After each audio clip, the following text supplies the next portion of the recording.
Now, if you live in Florida, you might have heard of John Riley. He was born a slave, but he died a millionaire. Let's get into it. Now, John was born in 1857, okay? And like I said, he was born into slavery. But when slavery was over, he was able to pursue his career in education. Now, there was a job opening in Wakulla County. I hope I'm saying that right, but it's just south of Tallahassee, all right? And John took the position, and he did a really good job at teaching. Now, he was so good at teaching that he actually became the principal a few years later, and he held that position for a very, very long time. Now, the thing about the school that John was teaching at, all right, it was the first secondary school for freed slaves, all right? So the age range between a lot of the students was from younger all the way up to, teenagers and early 20s. Now, John did so well as the principal, and his teaching strategy was so different, all right?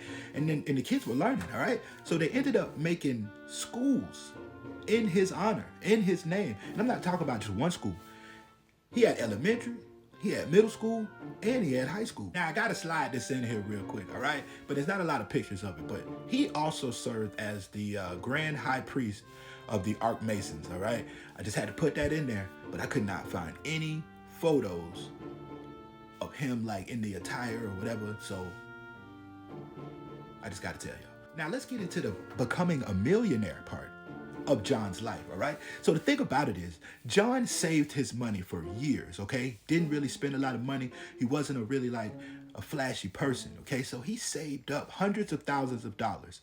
And before the turn of the century, all right, for the 1900s, he bought a bunch of land in Tallahassee, Florida. Now, what he did was he built him a nice big house on that land, but he bought a lot of land, all right? Matter of fact, he bought so much land, he had to figure out what he was going to do with the rest of the land. Now, what he did was he would build houses on his land, all right? And then he would rent them out to people who couldn't afford to buy houses at the time. But he just didn't only, build houses. He would go around town and buy fixer-uppers, fix them up, make them nice, and he would rent them to anybody. Didn't matter if he was black, white, didn't matter to him. And while John was doing this was incredible because at the time, not a lot of black people not only owned land, but owned multiple houses and was a landlord at the time.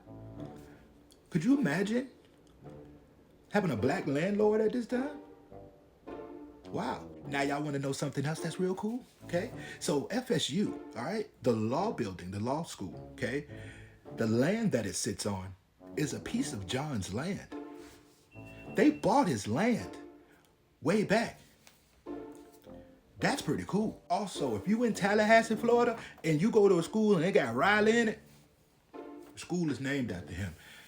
And there's all kind of schools, museums, parks, all kinds of stuff in the Tallahassee area named after John G. Riley. Now, see, his house was down bad for a few decades, all right? But somebody ended up buying it and turned it into a museum that you could go visit. And this is the museum. I put this picture in here earlier. I had to use it because they ain't really had no good.